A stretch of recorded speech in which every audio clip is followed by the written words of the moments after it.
Hello. Whoa, what's this? That's me. Look at that. You see this? That's so funny, dude.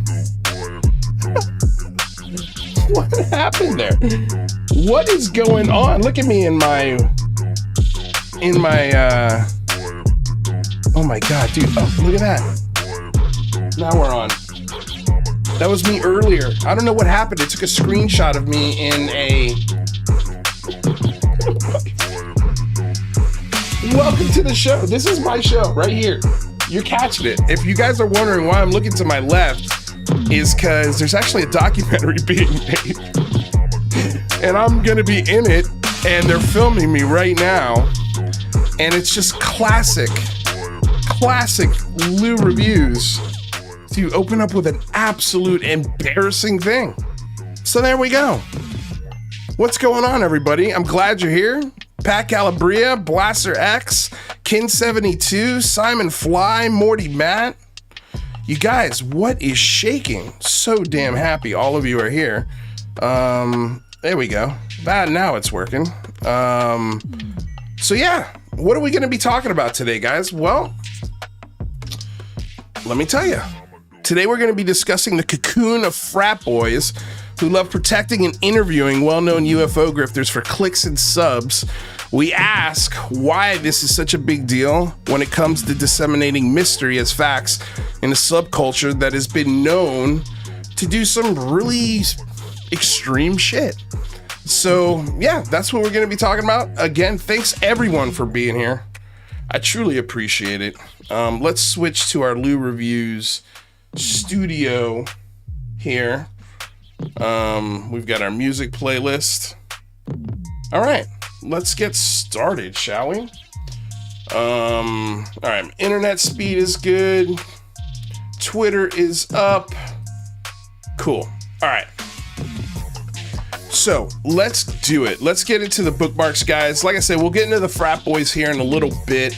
But I wanted to go over a couple of things that we missed last week, starting with this clip right here, because it sort of goes into the frat boy kind of extreme behavior that we're talking about. So when I think about these interviews that Julian Dory and, Jesse Michaels are doing, with people like Danny Sheehan and, Lou Elizondo and all sorts of UFO grifters that they have on the channel.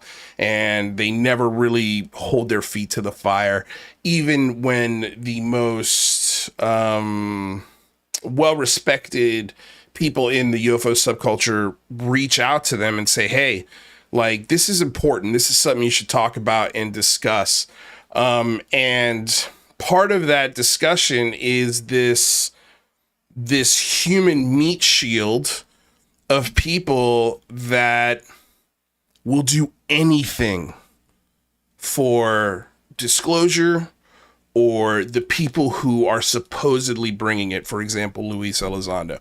So last week we mentioned this guy Sictanic, who is again I don't even know how to describe his music. I want to say death metal, but it's really cheesy death metal made for network mystery shows like ghost hunting shows and UFO shows. So, that's his forte.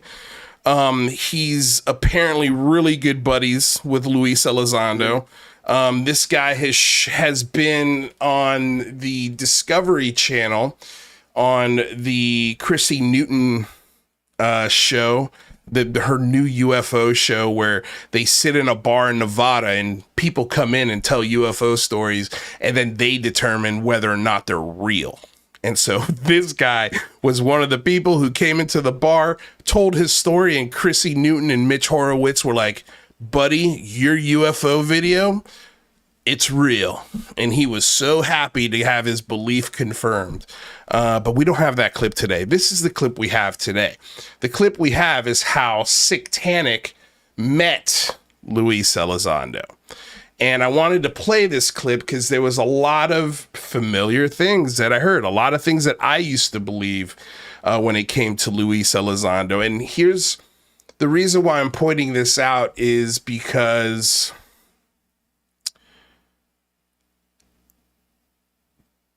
all of the people who you think are your friends in this UFO Twitter community, especially the ones that you've never met in real life, they're not your friends. They're just not. And this idea that you've met with somebody a couple of times and you possibly ate dinner with them, that doesn't make you friends. Like, will they let you borrow money? Will they let you move into their home if you came on hard times? Like, would those things happen? And the answer is no. Those things would not happen. But let's check out this audio. We'll stop it as we, of course, have opinions on it. The government, yeah. Sick. Wait, real quick too. There's that famous picture of you and Lou. How did that happen about? Because I know you've met him in real life. What was it like to meet Lou? Amazing, man. He's a great human being. That dude has done more for me on a personal level, like UFOs aside, just being a good person, checking in on me, giving me resources, you know, he's just as a human being, man. He's a great dude, and how it came about, well, I mean, you know, I got put in touch with him through a third party, and we talked on the phone, and then you know, for a while there, he was doing work in Colorado, so I was in Colorado at that time, and we talked, and you know, we had lunch a couple times, we had dinner like once or twice, you know, it's just been a handful of times, you know what I mean? But in those handful of times, like I have a good bullshit meter. Even like Here we go. This guy has this is what everybody always says. They meet the guy, he's great, they have lunch, he checks in on them, he gives them resources. I mean, I don't really remember him ever checking up on me.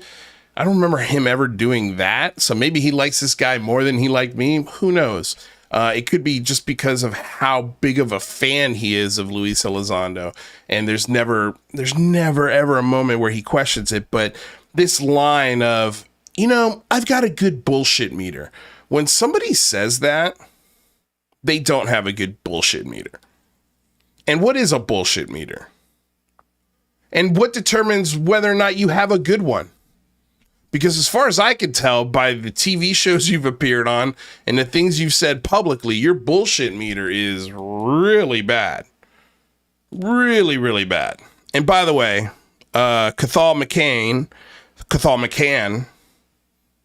asked Lou, any chance you could shout out to Emily, pregnant and expecting in January? Congratulations, Emily. Huge shout out. That's awesome. No problem. I could do that. Easy peasy. Thanks for watching this show. Thanks for being a fan. I appreciate it. So let's listen to what else he has to say about his bullshit meter. I get the dude's trained intelligence officer, all that. Well, I have a good bullshit meter. And, you know, fun, like oddly enough, half the stuff, we didn't even talk about UFOs half the time, man. We talked about life, family. We don't even talk about UFOs half the time. We talk about life and family, you know, salt of the earth stuff. You know, he talked about his wife a lot, and talked about his wife. This is the dumbest part. This part right here is just so stupid. It feels like first of all, you've heard everyone use this as advice. Any married man has heard this piece of advice in their life. It almost feels like, you know, like a live, laugh, love placard that you would find at your mom's house. You know, this piece of advice carved on wood. You know, he was like just giving like life advice, man, on how he looks at certain things, and you know, never go to bed fighting with your partner. Never go to bed fighting with your partner. Right next to live, laugh, and love. You know, just live, laugh, and love, and never go to bed fighting with your partner. Oh man, great advice. So original. Never heard that before. What else did he tell you, Satanic? You know, things like that. Did we talk about UFO? Sure. Well, of course we did, but it wasn't like that's all. I was trying to get to know him as a person, I was trying to get to know him as a person. You know, what are you interested in? What do you like to do, man? I just want to be your friend. I don't care about UFOs, even though the only reason why I'm talking to you is UFOs. And it's also weird that he wants to buddy up, like, with a guy who is fascinated with the occult. He's got a heavy belief system, and that's just perfect. The perfect kind of sucker for Luis Elizondo to convince that he's his friend. What else has he got to say? Yeah, a legitimate human being, not just like this UFO guy, the A-tip guy, He's a whatever. Like I was legitimate just trying to get to human know the dude, being. and I'm very lucky. He's been really a great dude, man. I can't sing enough praises about him. I think he's a patriot, and I think he's all right, that's cool, man. All right, well, last one for me, and then we got to get He's the started. 'Cause best. everyone's patiently waiting. You're a big Lou guy. What's been your favorite part of the rollout? What's been your favorite interview now that he's back out on doing this circuit? hard to say, man. I think his toe interview was good. I like the old one. The first one he did that was a lot longer personally, but I think Jai Mungle does a great job kind of pushing back on certain things and you know, not not in a bad way, but I like to see how Lou reacts to being pushed. You know, he handles. You like to see how Lou reacts to being pushed, except for when he's being pushed about his sock puppet accounts. That's when you don't like it. Or when he's being pushed about the people he called felons. You don't like questions like that, and those kind of questions aren't coming from Kurt J. Mungle. And that's why Jesse Michaels, Kurt J. Mungle, Danny Jones, Julian Dory, all of these guys continue to get interviews with Luis Elizondo because they ignore those questions, just flatly ignore them. And if and when they even come close to asking them, they're always super vague with no specificity about exactly what they're referring to. It's the reason why he won't give interviews to John Greenwald. Because he knows he doesn't like being pushed like that. And when people like me, who were his friend, who talked to his dad, who got to know him, dude, right? We were friends. When we ask him about these sock puppet accounts, where he's harassing journalists and inciting hatred from people like you and other friends like, Uplifting Tweets and King Milkfart and all those other guys. It's you're repeating the same mistakes, and then you're also ignoring and attacking, well, not ignoring, you're attacking and attack the people who have actually pushed him. The reason why you like the Kurt J. Mungle interviews because it doesn't challenge your belief system at all. And that's the way you like it. Like a professional, man. I think that's real cool because a lot of people crack under pressure. But that to me, that just lends to his legitimacy, right? So I think that was good. This last one he just did, I can't remember. The Dory? Is that the guy? I think I tweeted about it. Yeah, I think so. I think I did tweet about it. Julian Dory did a great job. That was cool. I liked his pushbacks. Generally, see, I like this interview. I like his pushback. What specifically? Which question was it that you liked that pushed back against him, that made him actually answer a fucking question that isn't drenched in the salad dressing of an NDA? It's a lot of people argue that all these interviews with Lou and this circuit, if you want to call it that he's doing, is a lot of the same thing. But I try and hammer home is like, it's not about us. It's not about the UFO community. It's not about experiencers. It's about your average Joe walking around out there like, I don't know what the fuck is a UFO? Like, I've never seen one. It sounds like some sci-fi bullshit. It's about trying to reach out to those people, grab them, bring some legitimacy to the topic and be like, yo, come over here. Look, there's some stuff going on. We all need to band together and try and figure out what it is because it has national security implications. It has personal implications. Like, it's one of the few things in life that could legitimately affect every single person on this planet. And so, it deserves being looked there at. you go. Again, we talked about this last Monday or on Monday. When you had Uplifting Tweets discussing this exact thing. Let me replay this just to regather my thoughts here. One of the few things in life that could legitimately affect. That's what it is he gives these guys like Satanic and Uplifting Tweets and King Milkfart and all these other assholes. He gives them this idea, this grandiose philosophy or philosophical sort of position of, man, you are literally on a grain of sand traveling faster than the speed of a speeding bullet in an endless cosmic chaos. You are so insignificant, and these accusations of me inciting violence mean nothing. They mean nothing. We are on a pebble.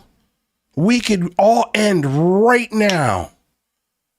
And if they wanted to, they could end it right now. So these accusations, this, infighting in the community, it's got to stop because it's so insignificant. And then these guys come on and they answer these questions as if they're providing the public with some sort of philosophy or viewpoint that nobody's ever thought of before, as if the idea of you floating on a ball through infinite space at an ungodly speed is something that most people haven't realized or come to think about.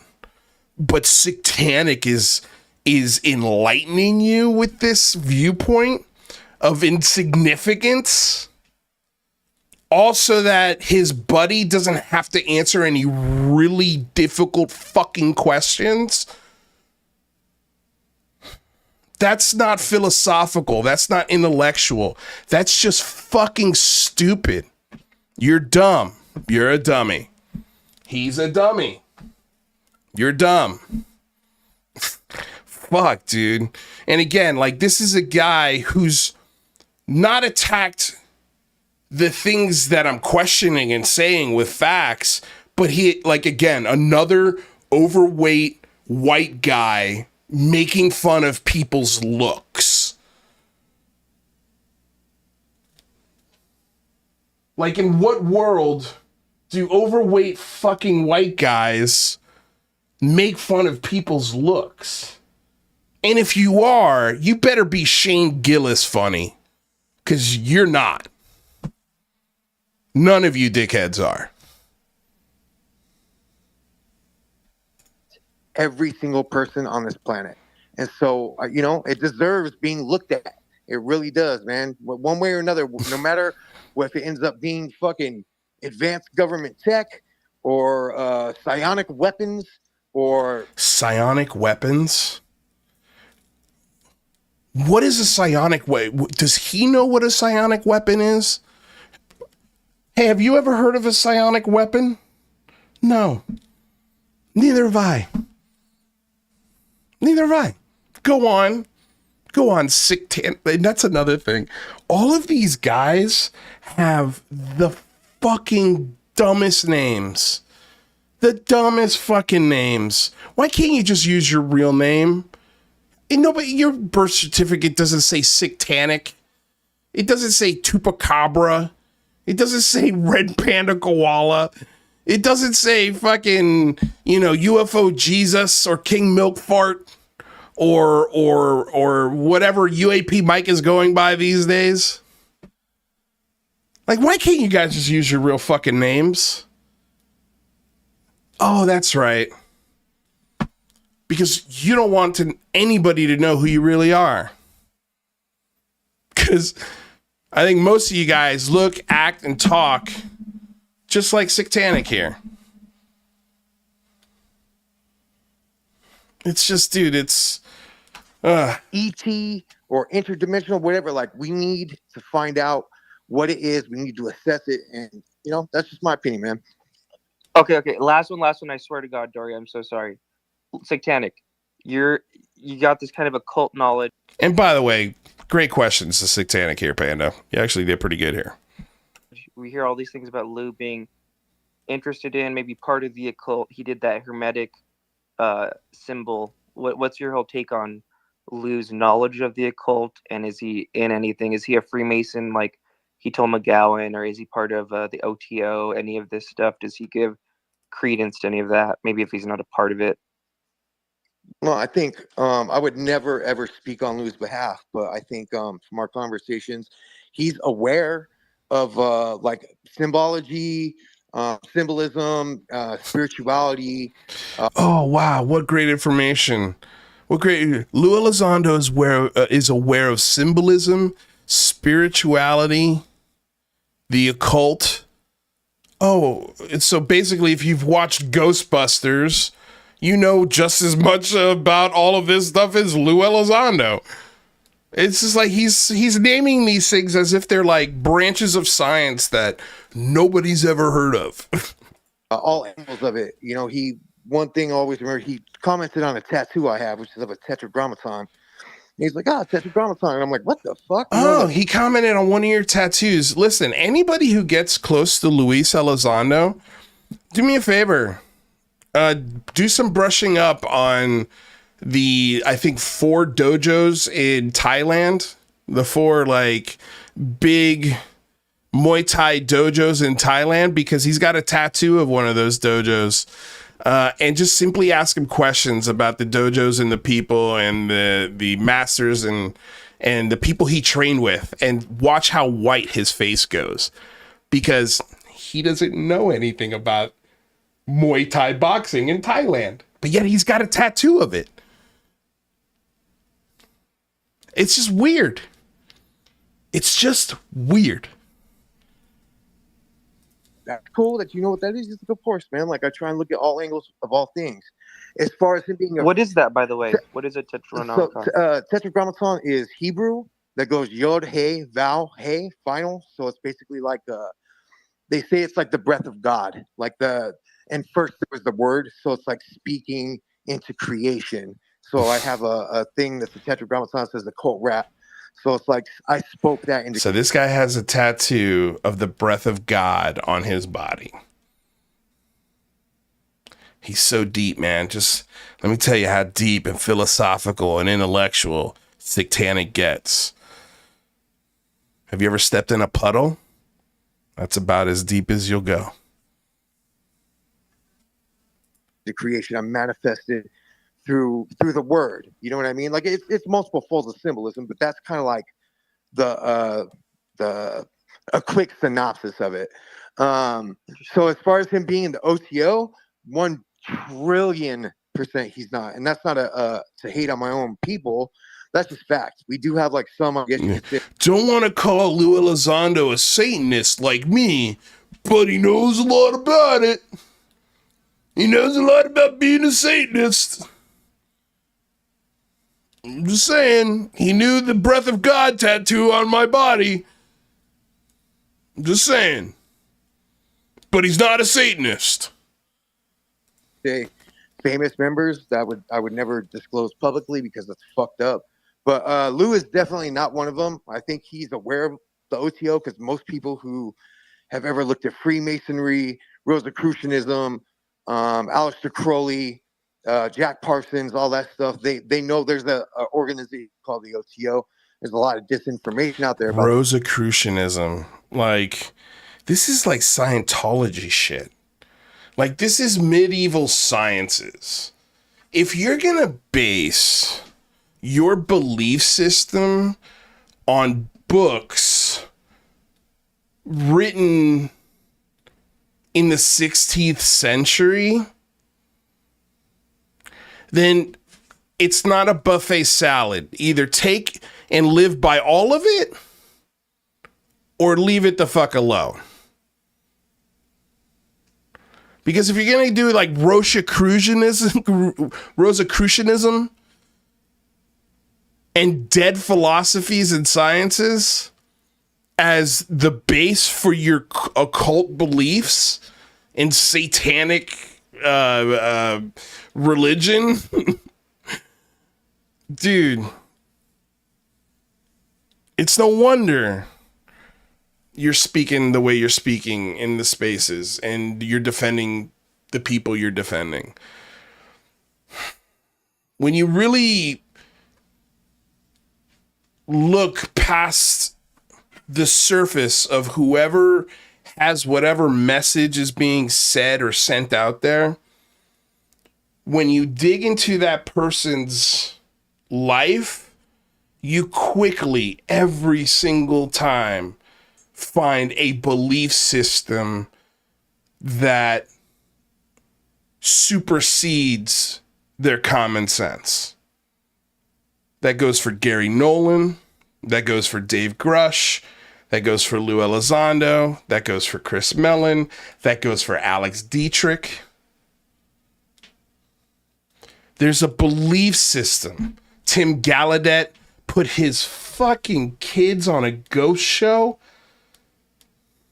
and his family on a Discovery Channel, a Discovery Travel Channel ghost show.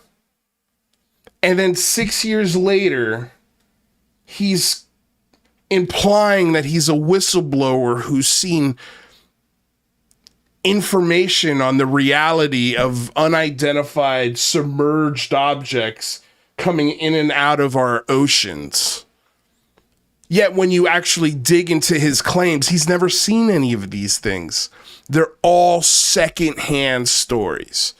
And then you dig a little deeper and then you find out, oh, he did a TV show for Travel Channel because he thinks his daughter can speak to the dead. These are your whistleblowers. These are your whistleblowers. These are your prophets of profit. These are your sons of Heatherleys, as Complisiert writes beautifully. Thank you for the donation. What else does Sictanic have to say? EOTO, unfortunately. But if you have half a brain, you do just a little bit of research, you'll see that, that we're like the Freemasons, except for we're co-ed. We allow males and females. You don't have to be like a co-ed Freemasons. In order Got to be it. a female, you have to join a completely different order. So you're never technically like a female Freemason. You're Order of the Eastern Star, right? So, man, we're not as big as the Masons. We don't have like a massive worldwide. Our membership is worldwide, but it's not like tens and hundreds of thousands of us or anything. Like, we're a small sect of people that are trying to figure this thing out, just like anyone else, man. It's a spiritual order. It's a fraternal order. What about Lou saying he was a Freemason to McGowan? You have anything on that? I wouldn't believe a fucking thing McGowan says, personally. I think that dude's a snitch. There you go. Right there, dude. All you got to do is say one fucking name. Just one person's name that has actually pushed these claims, and Luis Elizondo, just like he championed for 4 minutes ago in this conversation. McGowan, who shot a TV show with him, a pilot of television with him, who stayed at his house for over a week, who has intimate knowledge of who exactly Luis Elizondo is, way more than you do.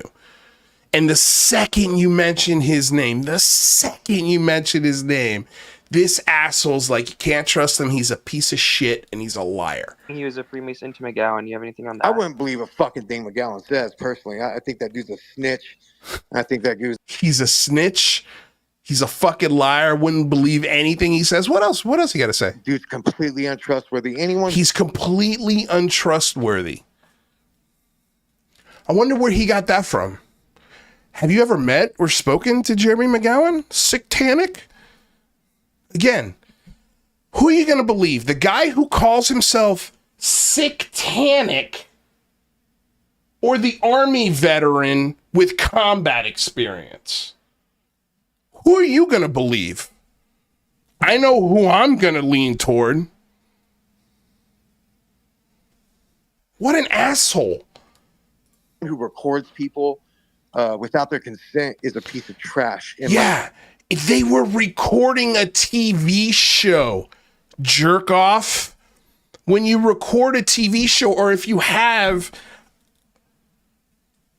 literally a listening device on wheels in the Osiris,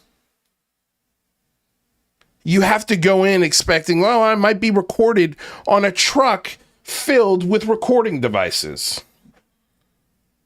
while you're shooting a fucking TV show. But go on, tell us about how untrustworthy he is. My personal opinion. But even if Lou was a Freemason, man, like, look, there's nothing wrong with that. There's nothing wrong with Freemason. See, he doesn't even know the accusation.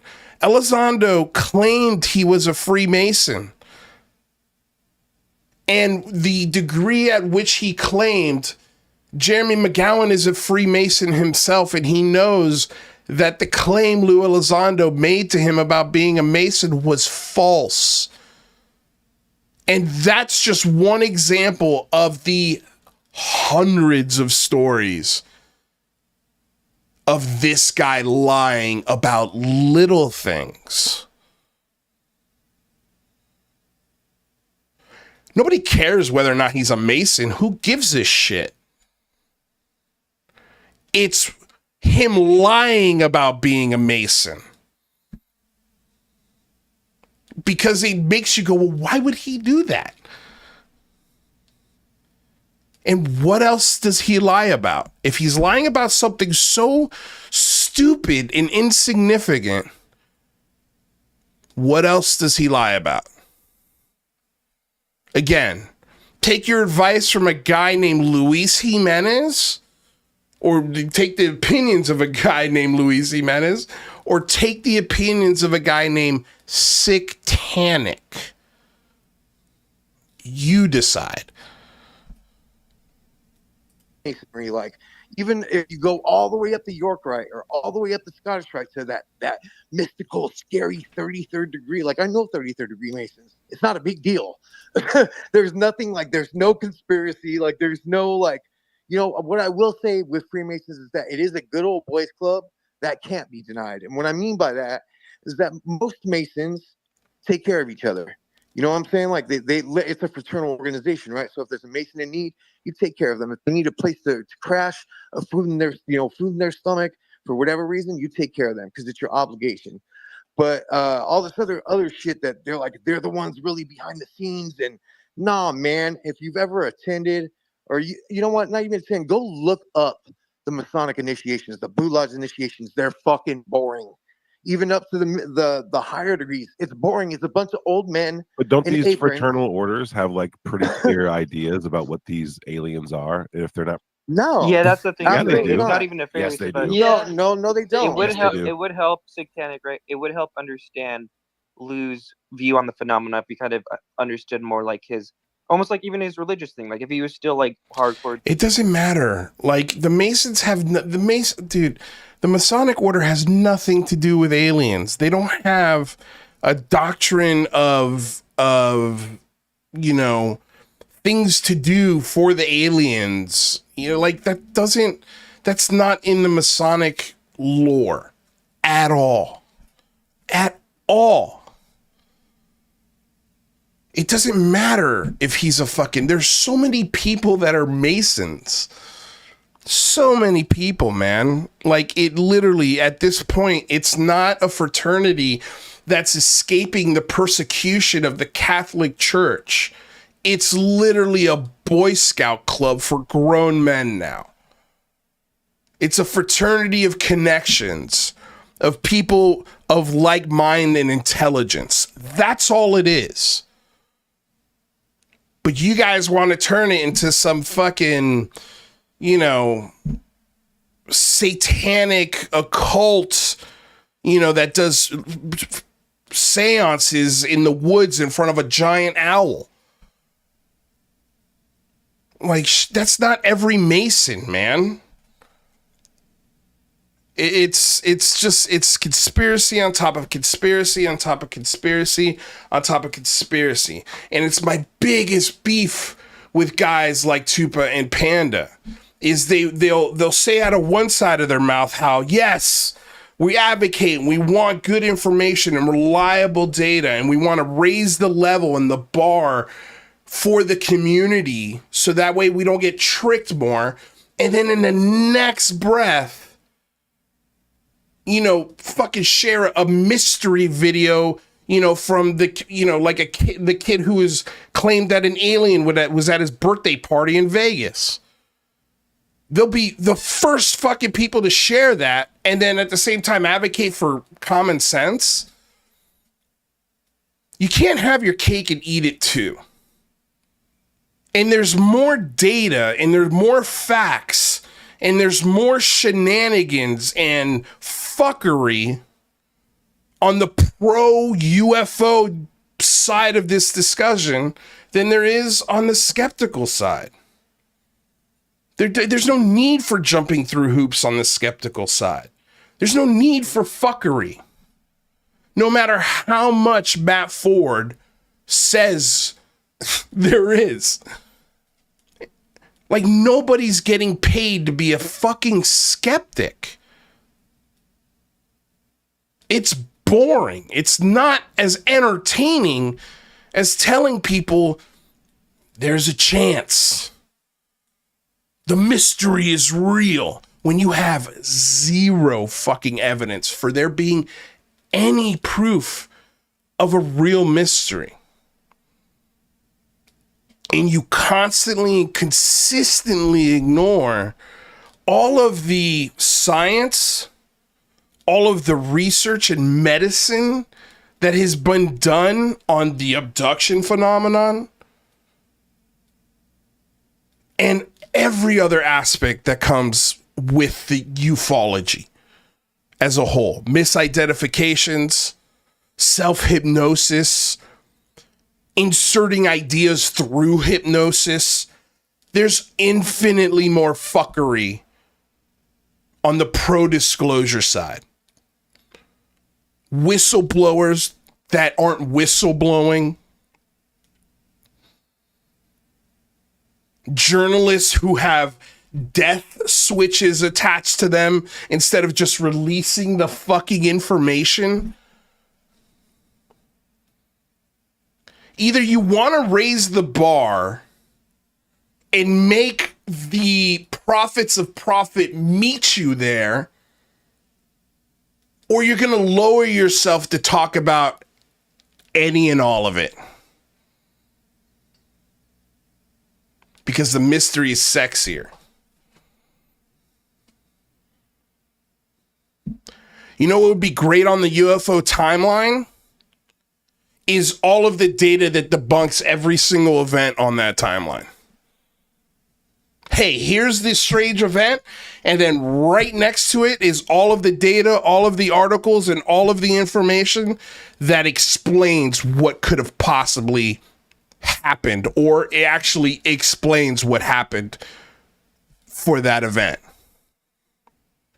That would be infinitely more useful and actually helpful to the community. So when they go to the Roswell UFO crash, they can see the different times that the story has been changed depending on who from the family you're talking to.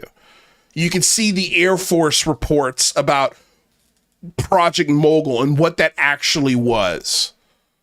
That would be helpful instead of a timeline that just sells fucking mystery.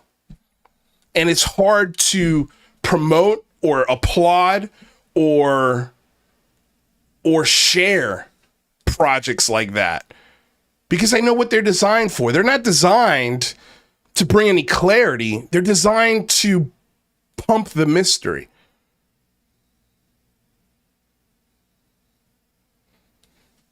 It's just frustrating. Jewish, like he says, his mom raised him. That maybe help our fundamental. Yeah, so this clip is over. So here we have. Let's see. I don't want to get to that clip yet. Let me see here. We discussed that one.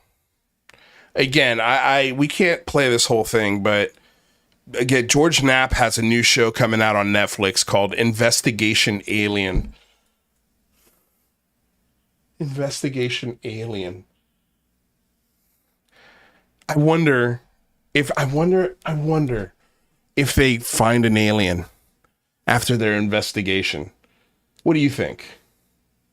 If I went into the UFO casino right now in Las Vegas, Nevada, right down the street from Channel 8 where George Knapp is, and I walked into the casino and I had to put my money on whether or not they find an alien in their investigation, I put all my fucking money on no. Every dime. All of my being on no. But anyway, Mick West does an incredible 27-minute breakdown of all the clips in this stupid preview for this show. And what's funny is I know somebody who worked on this show. And as a matter of fact, his wife was on this show. One of the first guests of UCR.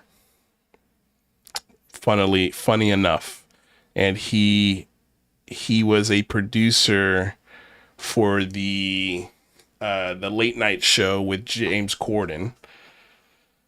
And now he spent 4 or 5 months on this Netflix show. So I don't know. I might hit him up. Maybe I get some good info out of it. But yeah, so there's that. Okay, let's see here. What else do I want to talk about? We talked about Marie von Kloppenstick. Let's see here. We talked about that. We talked about the fake signature, possible fake signature. We talked about Elon Musk last week. Okay. This is a clip from Steve Cambion had retweeted it, and he writes, #UFO Twitter, more circle jerking here. One grifting scumbag with no evidence somehow backs up the claims of another grifting scumbag with no evidence. And it's like, yeah, that sounds about right. So let's listen to what Chris Cuomo on News Nation has to ask and talk about with Ross Coulthard. By the way, let's go ahead and put fair use. This is transformative work. We are educating the public on the videos that we are sharing. This is covered under fair use and allowable by law. William Runner, I'm glad you needed this show tonight. I appreciate it. Thank you for the love. When I tell you, man, I can't wait to share what we're working on, but soon. Don't worry, it's coming. But let's listen to this clip. To get re-engaged, okay? Does the government have information and doesn't share it? An explosive new report by independent journalist, friend of show, Michael Schellenberger, threatens to crack the truth about what the government has been hiding. Schellenberger says he can confirm a government whistleblower revealed the Pentagon is illegally hiding a secret UFO collection program. Investigative journalist Jeremy Corbell says this confirms everything he's been saying for years, and it's only the tip of the iceberg. Joins me now. Not a long segment, because Jeremy, you warned me. Sorry, I thought it was Ross Coulthard. It's Jeremy Corbell. So this is our post, I think, Death Switch, Schnellenberger article. Here's Jeremy Corbell, investigative journalist Jeremy Corbell. We don't know yet. Paint within the lines, you said. And I never did that well. It's why the nuns beat me. So what do you want people to know about what the right questions are to be asking right now? That's great. So yeah, shout out to journalist Michael Schellenberger. I love it. He just basically said behind the scenes that they had a conversation where Jeremy Corbell's like, you gotta color within the lines, Chris. Let me come on there. Let me tell you the right questions to ask. Literally, that's what Chris Cuomo just said. So Corbell's telling Cuomo the right questions to ask? Okay, Corbell, tell us, what are the right questions to ask? So yeah, shout out to journalist Michael Schellenberger, because his reporting is accurate, particularly in exposing. By the way, that's the Michael Schnellenberger that we played a clip of on Monday, confusing a Chinese lantern for a UFO on Joe Rogan. Okay, again, another journalist that comes into the discussion with a belief system. Because if he had done any sort of investigative work on that clip, he would have found out really quickly it was a Chinese lantern. But instead, he brings a clip on the Rogan, writes an article, and now this idiot is quoting him as this amazing journalist, like this independent thinker, this level head, this neutral voice. That's not the case. And if fucking Jeremy Corbell is telling you that so-and-so is doing good work, immediately stop listening to so-and-so. Because the information is garbage, especially if he's pushing it. And just, well, I'll show you guys in a second. The Immaculate Constellation. It's a UAP reconnaissance program. I can affirm this 100%. It was Immaculate Constellation. Cuomo's eyes light up. He clearly hasn't read the Schnellenberger article. Wow, a UFO program that has a name of Immaculate Constellation. I mean, it's like they're not even trying to hide the religious overtones. You can't call them undertones. Immaculate Constellation? What was the name of the fucking Colm Kelleher, George Knapp book that had the cross on it? Well, you got The Secret of Skinwalker, The Hunt for Skinwalker, and then there was the one where it's like a fucking a light on the cover and it looks like a cross. Charlie, you know which one I'm talking about? You know which one? No? Yeah. So, anyway, they don't even try it. It's a fucking religion. It's like, it's straight up religion.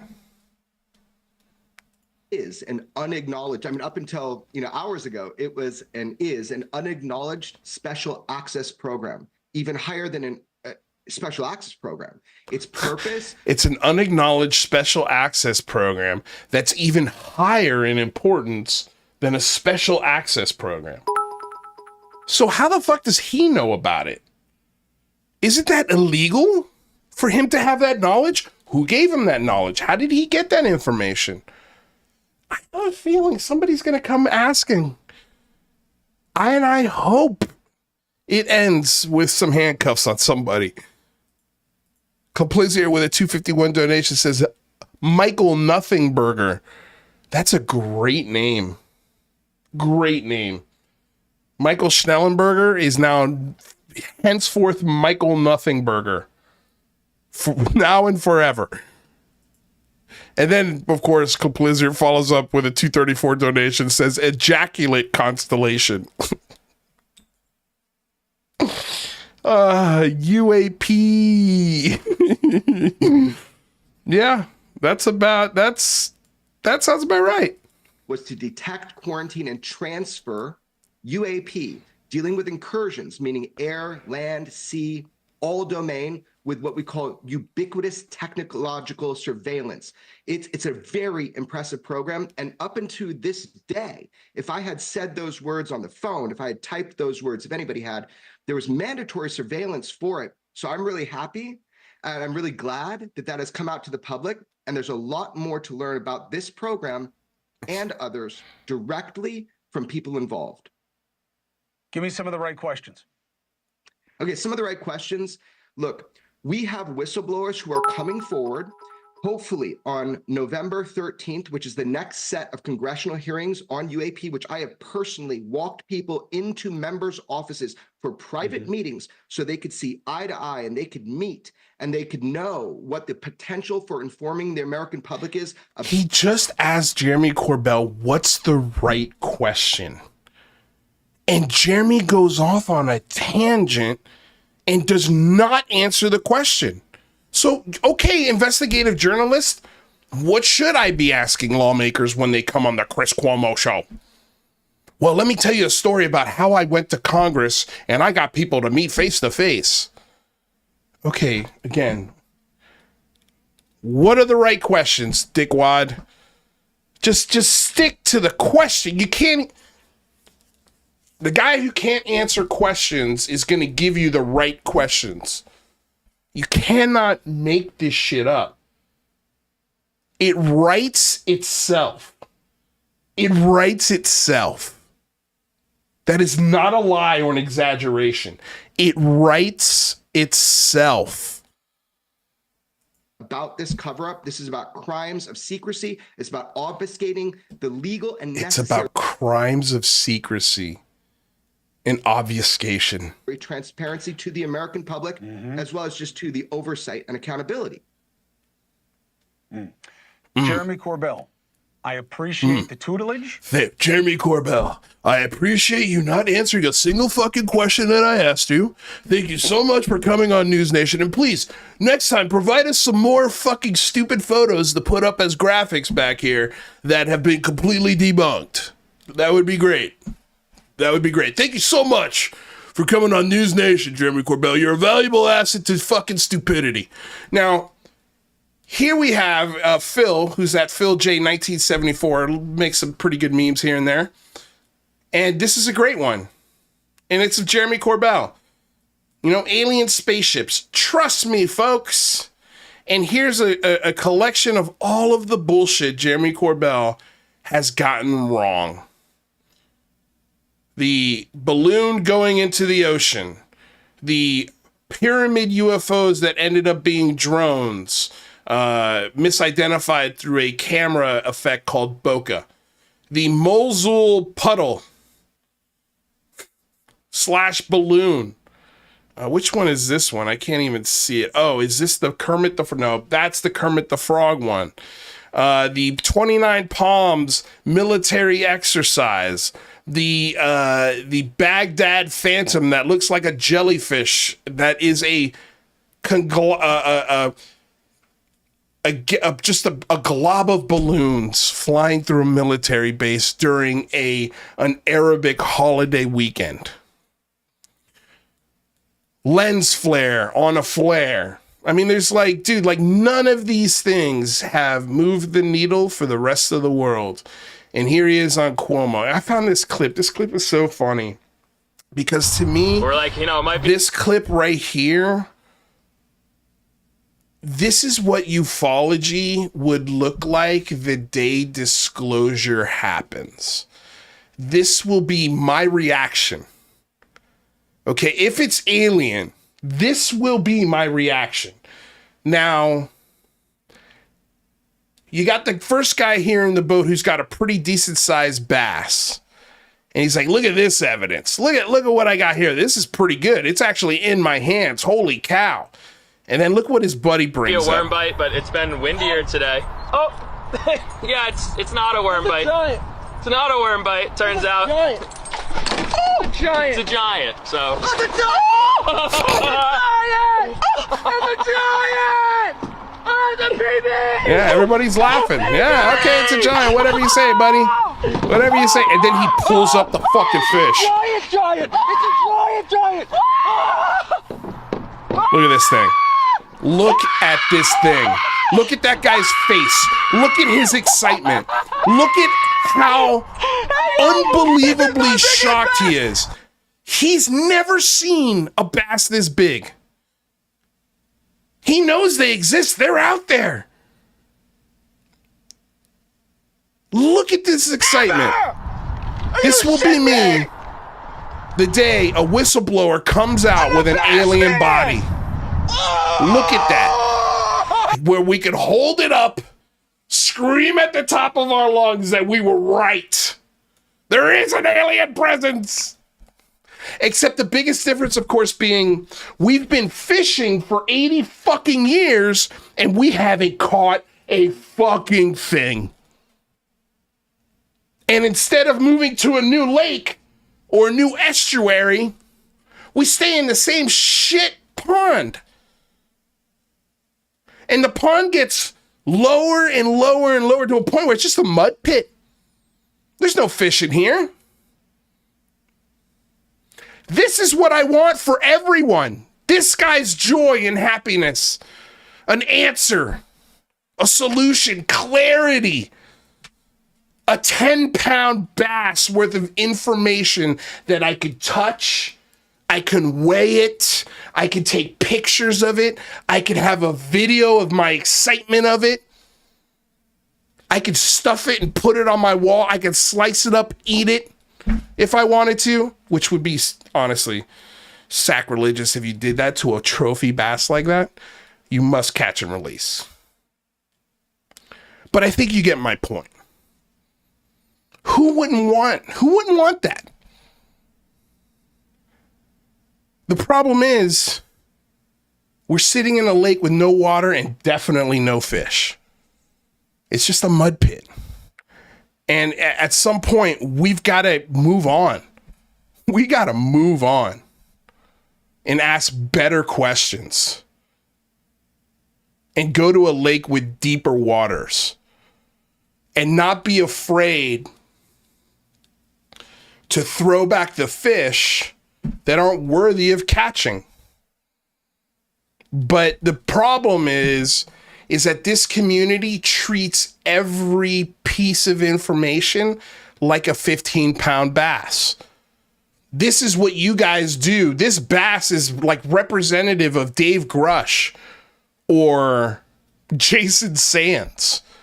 Like when you guys get a fish, or what you think is a fish is really a fucking log, but you pull it up and you shout it out and you fucking you brag about it. It's like, buddy, you're holding a log.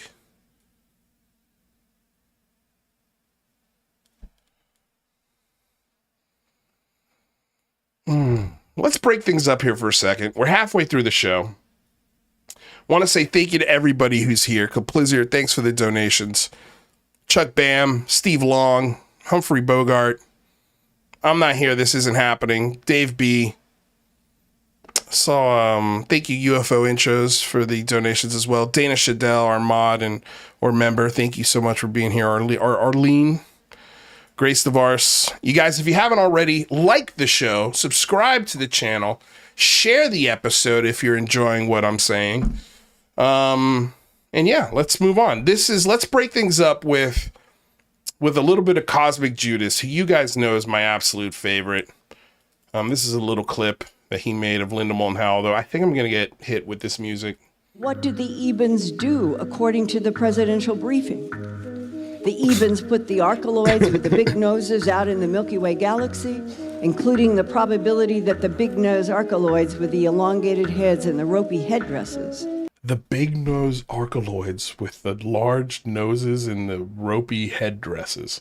This is Linda Moulton Howe.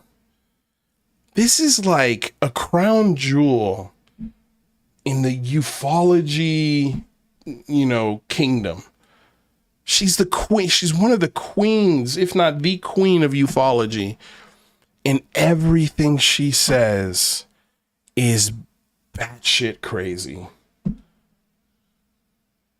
She really believes there is a race of fucking lizard people living underneath the Antarctic ice in pyramids deep underground. This is a woman that made a documentary about Antarctica and has never set foot in Antarctica. How do you make a documentary about a place you've never been to? She did it. Had something to do with the Anunnaki and the Sumerians on Earth. And then the Ebens used the quadloid praying mantis lizard hybrids. So it's not just lizards, it's praying mantis hybrid lizards with big eyes and manted heads. It's wild. To be scientific overseers of many other planetary life seeding projects. Do the Archeloids and Quadloids know their true history? Do Archeloids and Quadloids know their true history? How about we meet them first before we figure out their timeline, Linda? Huh? Let's meet them, and then we can run a 23andMe test on them and figure out where their DNA comes from and see where they originate from. I bet they're from Africa, just like everyone else here. Everyone originates from the motherland. But yet somehow these aliens are tall and white with blue hair and blonde eyes. Linda. And this is, again, a show of choice now for Luis Elizondo to go visit. The perfect, useful dummy to interview Luis Elizondo. And she gives the exact pushback that people like Satanic love. They love it. Any more than we Homo sapiens sapien know ours. Either way, if the Ebens or Anunnaki manipulated DNA in already evolving primates on Earth a couple of million years ago, is it fair to ponder that those first Earth humans were artificial intelligences for those that made us from manipulating genes? Probably not, Linda. Probably not. I would say no. I'd say no. But then again, you're the award-winning journalist. This is a great tweet put out by our buddy, the average Chris. And I thought it was perfect. He sent it to me. He goes, just keeping a tally on all the promises that at Luis Elizondo has kept since this post. And it's his famous post that he had pinned to his profile for years. And he posted it on August 22nd, 2020, and took it down the second his book came out. So he, on this pledge, he writes, "My pledge to you, I will always tell you the truth." That one's been X'd out. He's lied many times. "I will own my mistakes and hold myself accountable." Well, that one's X'd out. He hasn't owned up to any of the lies. Number 3, everyone will be treated with respect no matter their position. Faceless bureaucrat sock puppet account says different. It was just there for trolling and harassment. So that one's X'd out. Number 5, I will always push for disclosure. Well, we can't really X that one out because he's always pushing for something. What he defines disclosure changes all the time. So I guess he's stuck to that one. We can't really give him too much shit for not following through on that one. Let's see here. What else? Okay, yeah, this is another thing I wanted to talk about. So this is Sarah Gam, a former intelligence analyst for the UAP task force. And again, this is someone that's sort of the same level from a professional standpoint as Dave Grush. And again, like going back to what I said earlier, the second you start scratching below the surface and finding out who these people are,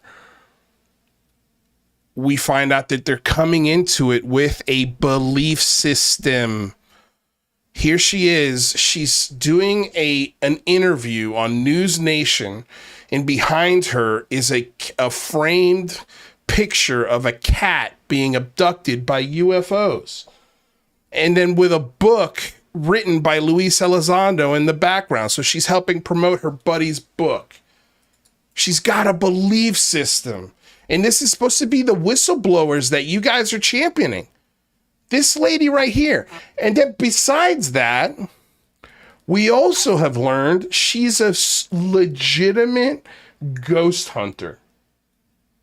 These are the people that are sitting within the intelligence communities of our federal government and our Department of Defense.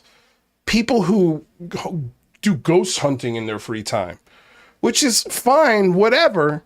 You can do that, but also understand that if you're going to come out and make big claims like the United States military is covering up the existence of extraterrestrials visiting and crashing on our planet, maybe don't be a fucking ghost hunter when you come out with that information.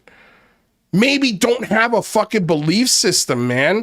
Like if you had, let me tell you, you want to know what would impress me? If Sean Kirkpatrick, someone like Sean Kirkpatrick, who had never been to a UFO con, who has never been a ghost hunter, who doesn't have pictures of UFOs in a wall full of UFO books behind him every time he does an interview. Like a guy with that resume, if he had come out and he given you names of special access programs, money trails, photos, recordings, locations, employees, names, then I wouldn't be singing the tune I'm singing.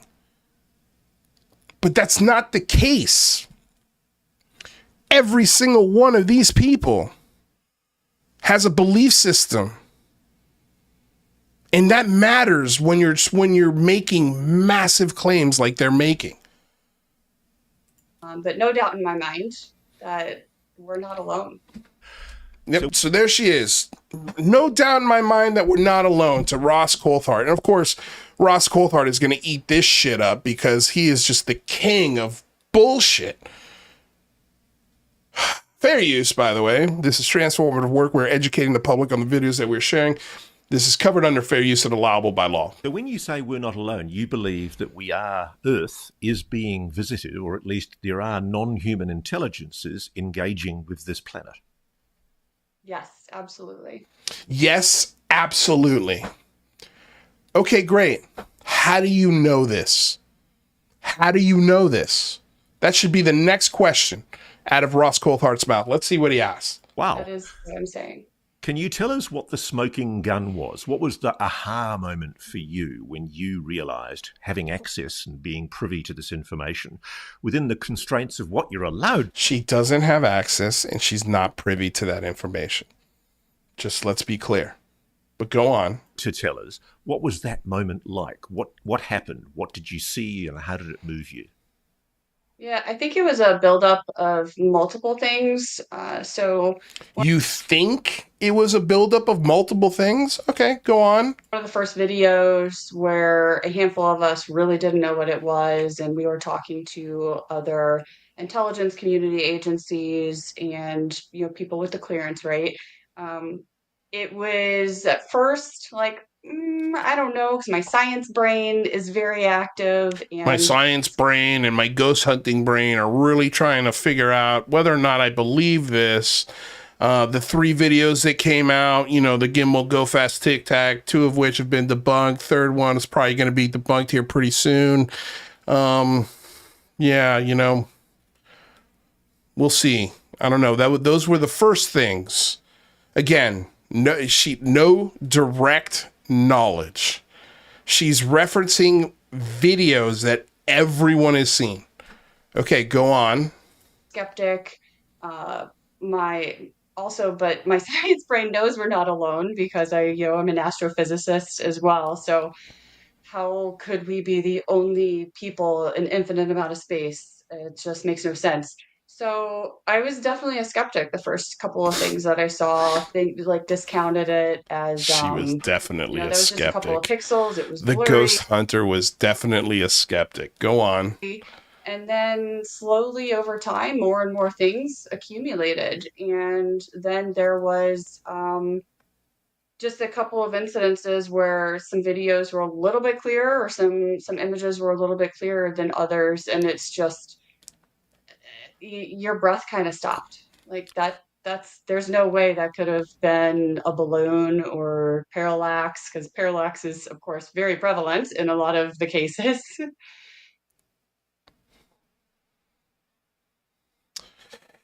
Man. No doubt in my mind. No doubt in her mind, and no specifics. No specificity, no names, no programs, just videos. Okay, which videos? Which ones are so clear that made you go, huh, made you stop your breath?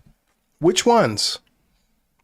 And how do we know they're definitely not parallax? Because I bet you were saying go fast wasn't parallax either. I have a feeling. I bet that one really impressed you, especially the audio. It's so silly.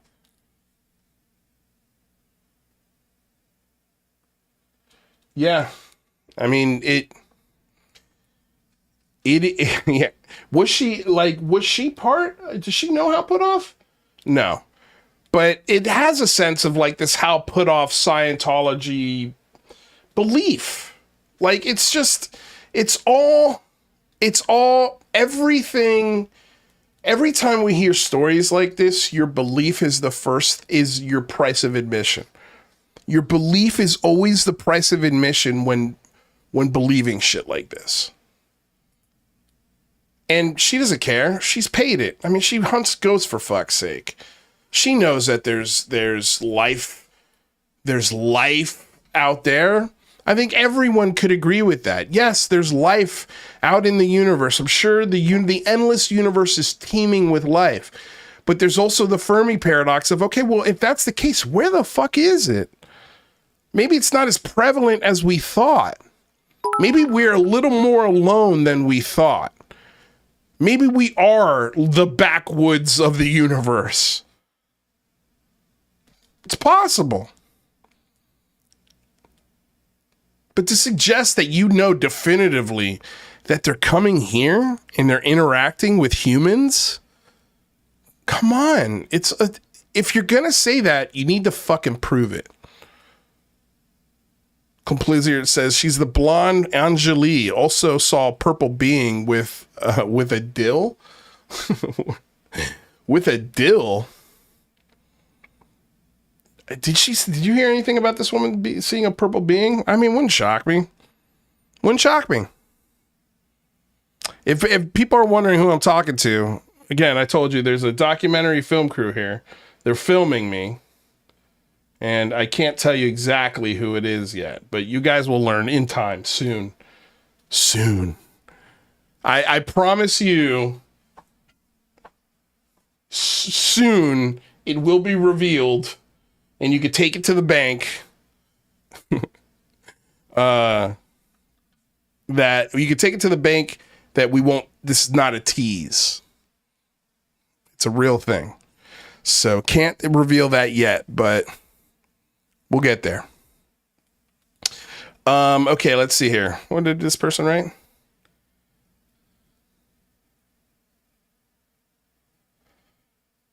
Oh, that's me. Oh, by the way, yeah, I changed my profile photo, you guys, to this photo right here. Oh, wait. I did it on my phone. So anyway, this photo was made by Uplifting Tweets. And he wrote, I'll show you what he wrote here.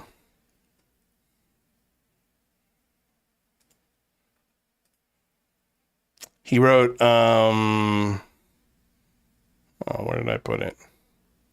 Hold on a second. It was interesting. Oh, God, this was so funny, dude. Did you see this photo of Trump with all these people praying around him, and somebody put the fucking title of the video game Far Cry 5? And I don't know why, but it fits so perfectly. Just absolutely hilarious. Let me see here. I know for sure I replied to this. Okay, yeah, here it is. So Uplifting Tweets is now an account.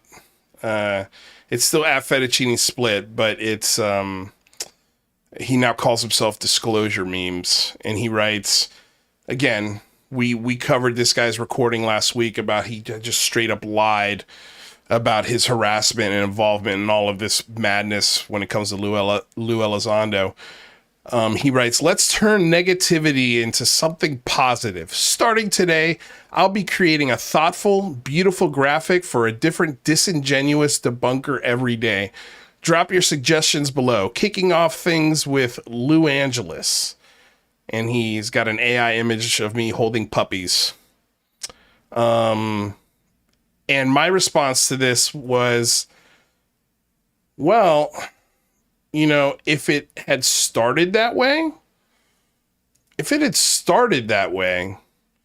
I don't think people would be trying to press charges against you. You know, like, yeah, if it had only started out this way, people probably wouldn't want to see you arrested. You know, if this is the way that you were criticizing what you would think are disingenuous debunkers, I don't think things would have gotten to the places they've gotten to. But they're there, and there's nothing you can do to erase all of that behavior. And at some point, I think it's going to catch up to you, dickheads. It's coming. It's coming. One way or another, it's eventually going to catch up to you guys. So, you know, get your fucking chuckles in. I'm sure you guys are loving it. I'm sure it's hilarious. But it's going to bite you in the ass at some point. This was another interesting moment here. Yeah, and then this is UAP Mike talking about how Darcy Weir set up a phone call with him and Julian Dory and Danny Jones. And basically this phone call was set up to tell Danny Jones and Julian Dory, how crazy Red Panda and Chupacabra were. And let's listen to this because I had some thoughts because I don't believe any of this, but let's listen to it. And he tried to get me to, he got me to talk to Julian Dory. He got me in a group chat in DMs for Twitter with Julian Dory and Danny Jones. And he wanted me to explain basically how bad RPK and Tupa were. Now, why would he go to Mike to do that? Why would he go to Mike to set up that discussion? Because simply UAP Mike was already having that discussion publicly and privately with many, many other people. And he was doing it on the behalf of Lou Elizondo with King Milkfart. And so now he's telling a story about how Darcy Weir obviously enjoyed his work and was trying to warn Danny Jones and Julian Dory about working with Chupacabra and Red Panda. And there are reasons not to. Right? But the idea that you're getting those reasons from UAP Mike, it's kind of like, again, somebody throwing stones in their own glass house. And I was like, all I could think of was like, I don't think they're going to care. But he's like, no, he's like, he was pretty adamant that they would. So basically, I just said I don't think it's tied to Lou Elizondo. I was like, I think it's a personal thing. Because I didn't want to, it felt like if I told Danny Jones and them, I was like, yo, Tupa and RPK are fucking idiots. Like, it seems kind of disingenuous. So I was like, no. It seems kind of disingenuous. Why would that be disingenuous if that's what you were doing? You were making memes saying that exact thing about them. So this, every time he gets busted or asked about interactions like this, he always downplays his role in it. Oh, yeah, I had a meeting where I was asked to come in and absolutely lambaste two people on behalf of truth and transparency. And then he gets in there and all he did was like, oh, no, they're not that bad. I'm gonna try and make myself look as good as possible during an absolute scumbag move. What? Like, what? No, I'm just going to tell him, I think it's a personal beef, and I don't think Lou Elizondo is really tied to it. Yeah. And what do you think today? I think Lou Elizondo is more aware than I thought he was. I don't think he's giving orders, but I definitely think he's not saying stop. He has lieutenants to do his dirty work for him. Yeah. It seems to be the dynamic is that he's okay with whatever happens. And I think Panda's documentary really helped me kind of understand that. Yeah. I think Panda's documentary could kind of help me understand that. I'm gonna pivot to Panda and say something nice about him and his work to kind of lighten the load that I just got busted absolutely talking shit about him in a private DM messaging set up by Darcy Weir, the weirdest and most sketchy person in all of ufology. And it's not that big a deal because I no longer do that stuff. It's like, these are your friends. These are the people that you're relying on for truth. Kind of that culture he grew up in. It wasn't something I really had examined at first. And you guys haven't watched. Now you get why I spend so much time on it, right? Yeah. No, I mean, I would never question, how much time someone spends on their own work. So that's not case. It's kind of random to spend so much time on his dad and the Alpha 66 thing, but it really does shape, I feel like, no, how many people can say kids. Kind of shapes he has this warped view of America in my point of view, at least. In Mike's point of view, again, this is a guy who was gun-ho and would do anything and say anything for Elizondo. And then he had a split with his buddies who were also sycophants of Elizondo. He erased his accounts. He's changed the name and changed his account multiple times since all of this has gone down. He doesn't call himself UAP Mike. He's completely distanced himself from the UAP Mike name because he knows it's been ruined. He doesn't want people out there to know that he used to be UAP Mike. He still is. He still is UAP Mike. He still does and says the same kind of things. He just now does it for the other side. And the second he gets a chance, he will stab all of you in the back and do the same thing he did to his friends to you. And then he'll start again with another group of people. It's a cycle, dude. It's a vicious cycle. You know, he's got his own, like, he has his own, you know, experience in America that's, I don't think a lot of us can identify with, that really makes him like this ardent patriot to the point where it's almost like a gang, like a patriotic gang. Really? You got to be in. Oh, yeah. Kind of like what you were in. A little bit. Speaking of stupid people, let's listen to this clip of Tom DeLonge talking about defense contractors and the government in a building out front of La Jolla with Egyptian statues. This is the kind of shit, like, this little clip right here just highlights beautifully why Tom DeLonge is a fucking idiot when it comes to UFOs and believing information and what he thinks is interesting or significant is not. So let's listen to this, because this is just a perfect little window again into someone who's making big claims, and really, you don't have to dig at all. Tom's always been very forward and upfront about his belief system. I mean, he's written songs about it, for fuck's sake. So let's take a listen. More interesting, the big defense contractor that does all the UFO stuff, like for the military and the government, is in La Jolla. And out in front of their building, they have two 8-foot tall Egyptian statues. And one is holding a pyramid in his hand, and it says the past. And one's holding a pyramid in his hand, and it says the future. Whoa. And they're big bronze statues in front of this company. They're big bronze statues in front of a defense contracting company of pyramids. Wow. Have you been to Washington, D.C.? Our entire fucking democracy and republic was built off of Greek mythology. All of the architecture in Washington, D.C. is inspired by Greek mythology. George Washington himself thought of himself as a god in some ways, that was bringing enlightenment and a new world. That was their goal. That was their North Star. And they designed an entire city and a capital based off of the greatest civilization that ever lived. So it's not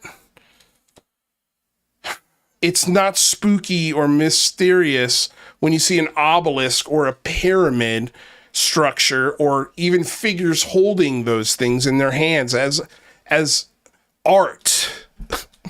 Like, get a grip, dude. In this company, I have on one of these tapes a girl testifying how they put billions of dollars or millions of dollars into UFO-related programs. Yeah, I've got a tape here with a girl. I got a tape with a girl who says she was there to witness the billions of dollars pumped into a UFO program right here on this tape that I won't play for you, and I will not reveal the name of the girl who is on this tape. I got all of the evidence right here. She can tell us probably where she worked, you know, like what program she oversaw. Here's the tape right here. But yeah, no, I'm not going to play that. I'm not going to play that. That would be, come on, I don't want to waste anybody's time. That sounds like evidence. Like, that sounds like evidence. Into UFO-related programs, and they create them, and they're fake. So when they get audited by the General Accounting Office of the United States government, it just looks like all the money's going into fucking more helicopters, but it's really going into, like, UFO-related programs. And there's Egyptians in front of the building, dude holding pyramids and saying the past and the future. I have people from the government talking about aliens. They're fucking real, you son of a bitch. Honestly, that's one of the first clips I've watched of Tom DeLonge, and I think to myself, Is he on the spectrum? Is he? He might be. The way he obsesses about this and the way every single little thing leads to aliens, everything. It's just an interesting and choice that he was the handpicked person to kickstart this entire new wave of ufology, this modern wave of ufology that has just gotten us nothing but frustration and nonsense. Here's Lou Elizondo talking about the spiritual world and how angel is a way to describe supernatural beings. So this, again, these are one of these dumb philosophies and thought experiments that Lou Elizondo always puts out there. But this is the kind of shit he does that Jesse Michaels eats up. And that Danny Jones and fucking Julian Dory, they eat this shit up. They love it. They love making clips like this. They just fucking love it. You have this beautiful marriage, this beautiful merger of religion and science, and this understanding that you have to have both. That the spiritual world, the physical world, are all part of the bigger plane. Do you know where the word angel comes from? No. Comes from the Latin word anhelios. Angel, anhelios, sun or light or fire, purity. It's a term to describe. The word angel comes from the root word sun or light or energy. Anhelio, angel. Oh, this is deep, guys. Keep going. The supernatural properties of these supernatural beings. You have it. Unreal, man. Unreal. And yeah, Greenstreet goes on to highlight like the parts in his book, where he's like theoretical precursor to Christ's resurrection and ascension to heaven. Enoch's journey is filled with heavenly accounts, including descriptions of angelic and demonic hierarchy, God's throne, God's inner circle of guards, and even the language of that supernatural. On paper, Enoch's travels don't sound that dissimilar to reported non-human encounters. We also look at the 6th chapter of Genesis with giants and Nephilim and fallen angels. He writes about Nephilim being watchers and angels or aliens. He talks about Ezekiel's wheel and Jacob's ladder. He talks about how I think he speaks about Jim Semivan theorizing that if the distance between humans and angels was large, was it not probable that other beings existed between the purely spiritual angels and the flesh and soul creatures known as humans? Was it possible an entire ecosystem of divine, semi-divine life forms existed in an invisible ecosystem? This sounds like the bullshit that he spits to people like Sectanic who are part of the occult. And these are conversations and stupid things that he says that gets them just all wet. They get so wet when they hear this shit. It's like their good sense goes out the fucking window. Who cares? Just give me the religious overtones. Give me a new religion. Give me something to put my money and my time and my all of my energy into. And it's always aliens and UFOs. It's a waste of time. It's a waste of time. But you guys, I think that's going to be the show for today. I'm going to end it on that because I've had a long week, a really, really long week. And I'm going to get some rest. I got a show later tonight in Hollywood. The Dodgers are playing in the World Series. A lot of stuff going on. But yeah, I want to thank everyone who is here. Complicit, Wild Fools, Chuck Bam, Sandra McConnell, Complicit again for all the donations. I appreciate it. Kibble Mortensen, thanks for being here. Arlene Atkins, Simon Fly, Rotary Motion, Wise Monkey, Humphrey Bogert, Sandra McDonald. I'm not here, this isn't happening. Bobby Broadway, you guys, all of you. Thank you so damn much. Sandra McDonald, always the best for tuning in all the way in from Australia. You guys, if you haven't already, like, share, subscribe to the show. I really appreciate all of you, always. It's always fun to come in here and hang out with you guys. Yep. If you want to support the show, obviously you can do it through Super Chats. We've got links in the description. We've got a Patreon, so go check that out. Every dollar we get is helps produce the show. So yeah, if you want to do that, please do. And yeah, all the links are down there. This show will be on podcast, hopefully up by tomorrow.